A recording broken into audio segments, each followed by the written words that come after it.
My name's Tyler Boronski here at the MLB Winter Meetings alongside 12-year MLB vet and a free agent once again, Kevin Pillar. Kevin, I know you recently announced that you want to play again this year, so what's the agenda look like while you're here in Dallas? No agenda, just played for 12 years and I've never been to a winter meetings. It just happened to work out where I'm living here now and they're here, my agent's here.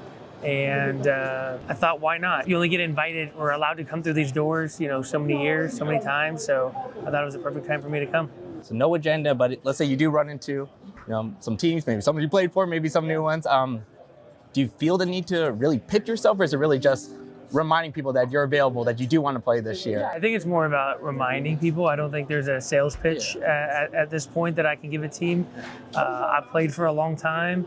The player I am, you can look at the back of my baseball card. It's hard to play on 9 teams and fool anyone. These teams are really good at doing their homework and their research and knowing what kind of guy I am and what I do behind closed doors and what I bring to a team and what I mean to a team and what kind of teammate I am. It's not hard to call around and make phone calls, and these teams are really good at doing that. So I don't have to sell anyone on anything except for the fact that I'm available. I still love playing. I still enjoy playing. There's something in me still telling me that I'm not done, and I still want to go out and play. That wasn't the narrative, earlier last season. What ultimately made you want to change your mind? Well, I never definitively said I was ever going to retire. I just got to a point where, what happened with the White Sox happened last year, and I was sitting at home. Baseball was going on. It was the first time in my career I had been released. Baseball was going on. I was without a job. Didn't really know what the future looked like. Fortunately, I was able to get a job with the Angels. I've also been around a lot of teammates that were much better players than me, and their endings were very abrupt. They didn't really get a chance to maybe say goodbye to the game, maybe have that last at-bat. So for me, it was just really about understanding that not everyone gets to call it quits when they want to call it quits. And, sometimes as a player, you don't get to go out, on your own 2 feet. Sometimes the game just kind of passes you by. The team sends you out the door. So I was really just kind of in that mindset with the Angels, especially not signing like a rest of the season contract. Sure. It could have been 45 days. They could have released me. Ultimately, I ended up playing really well. They kept me on. I finished the year there. But I wanted to go into that season understanding that it could be the last time I play. I don't know when the end's going to be. I certainly thought it could be the end. Big part of me didn't like the way last season ended, having the thumb injury, playing through it, because once again, I didn't know if it was going to be the end. It was either sit on the IL and maybe never play again, or just play through the injury, and at least I could say I had this final at bat. My family was there to see it. But as I was able to get away from the game, like most off seasons, you go home, you spend time with your family, you reflect on the season, you look forward to the future. Even though I have a lot of things going for me and a lot of interest outside the game, there's still a big part of me that wants to play. I still love competing. I still love the work. I'm still training. I'm always trying to find ways to, improve my physicality, my mental being, preparing for a season, having the thumb surgery, going through the tedious regimen of trying to get my thumb back in baseball shape allows you time to kind of realize, okay, why am I doing this? And, all signs are pointing towards continuing to play. My kids, my wife giving me their blessing to go back and play. That was another big decision. I got a young family, I got young kids who want their dad home all the time. And I've been home for the last 2-3 months, and they love having me home, but they also know that their dad's a baseball player, and if I still have the ability to go out and help a team, they give me their permission to allow me to go play one more year. There's a lot to unpack there. I guess for you now, what are you valuing most when it comes to this next situation? You talk about you like being, near your kids and be able to see them more often. Does the location matter most? Is it, you're towards the end? Yeah. I want a contender. Obviously, the Angel situation, you were able to play freely and play well. Is that the situation? Those are ideal, but I mean, what's at the top? I mean, if I was in a different position and I got to make all those decisions and choose, I would give you my list. But as of right now, it doesn't really matter. I mean, obviously, winning. Who doesn't enjoy winning? Who doesn't like to go to the ballpark and be part of a team that has the expectation to win? Is a team that's destined for the playoffs. I mean, there's nothing like playing October baseball. But I've also been on teams that don't go there, and I've also found a purpose in what I'm doing. What I've found last year, especially with a team like the White Sox going into that spring training situation, and then, the most of the season with the Angels, is I have a passion for helping guys reach their potential, being an older guy, being a mentor. Ideally, if I could find a situation where you could do that and try to win, that would be ideal. But you would be willing to go, like, I'm not gonna say not like the White Sox, but like a situation like that again, because you did enjoy the mentoring aspect. Yeah, you would never not go into something thinking that your team doesn't have an opportunity to be better than they were the year before. I mean, I didn't have a ton of choices last year after the being released. The Angels reached out first. I jumped on the opportunity to do it. But if you asked anyone in that clubhouse, if you asked anyone in that front office, their expectations of, record-wise, where they thought they were going to be was going to be a lot better than they were last year. Things happen, injuries happen. Obviously, they've been a very aggressive team in the offseason trying to improve that roster. But yeah, I would say in a perfect world, it would be a team looking for someone that has playoff experience, has been in this league a long time, that has a passion for, helping the guy who's right and left reach their full potential. A guy that's going to lead by example, a guy that's going to continue to just show up every day, whether they like the matchup or don't like the matchup. They can call my number anytime. I'm prepared to play. Either one, I'm willing to do.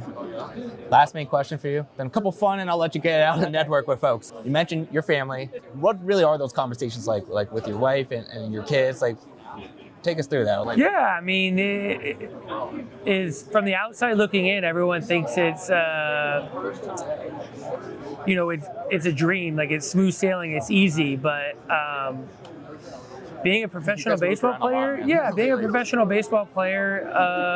requires a bit of sacrifice in terms of, family life, friend life, relationships. You might go on the road for 10 days, you come home for 6, you're back on the road. It's a lot of moving pieces. Fortunately for me, my kids are young enough where they're not fully established in their community and in school, where I've been able to, every year, basically every year you're a ticking time bomb. You go home for the off season where Arizona was for the last 6 years, majority of my kids' life.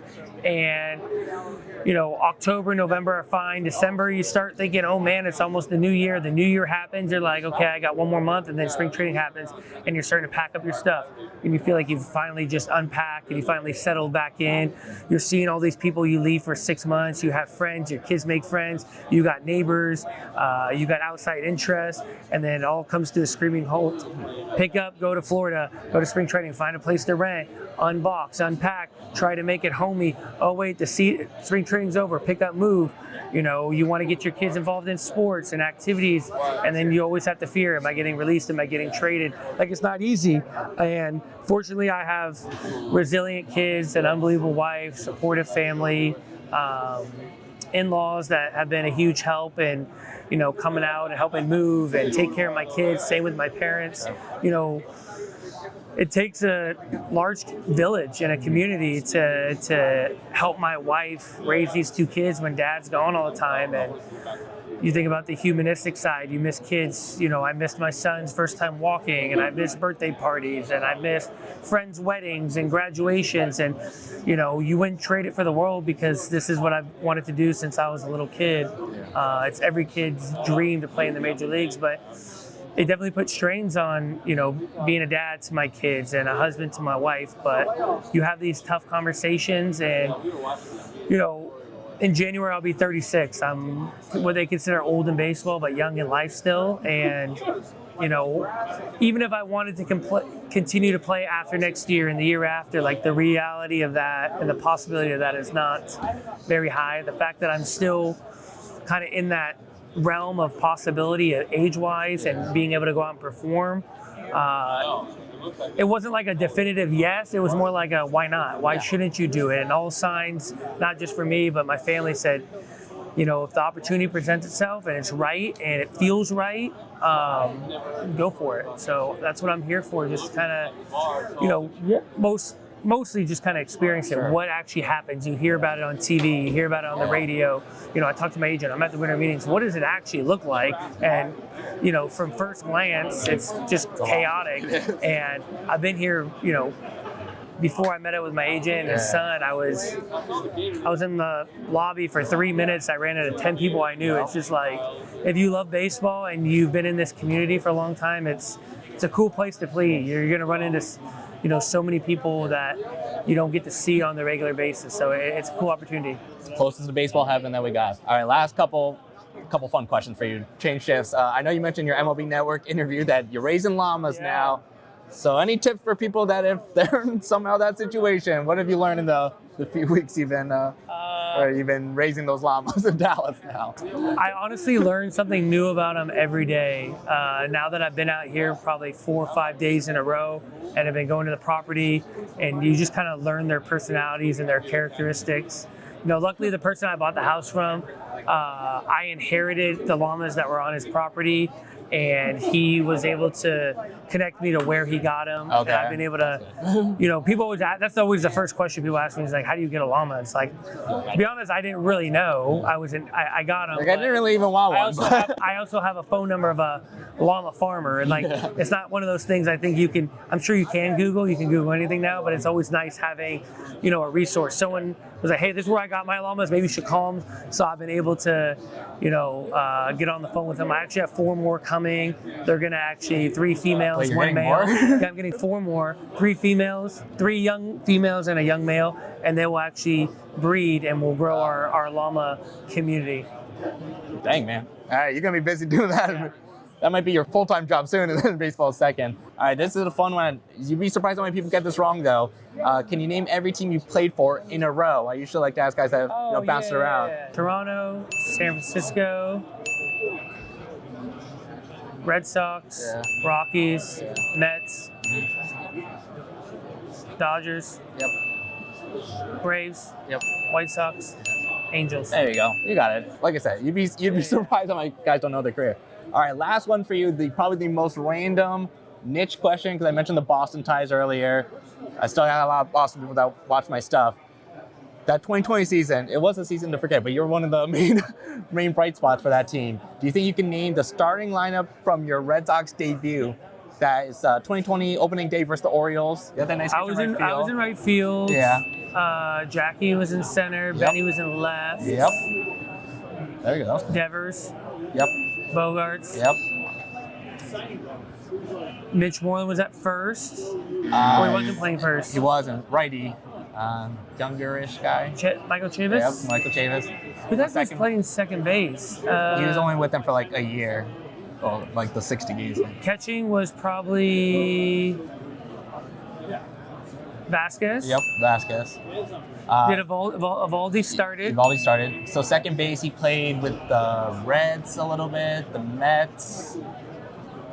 Jose Peraza. There you go. That was pretty good. That was quick. I got a good memory. I got a good photographic memory. It's crazy. I can't remember. Thanks, man. Good luck. Thank you. Good luck with everything. Thank you. Jolly, jolly Christmas.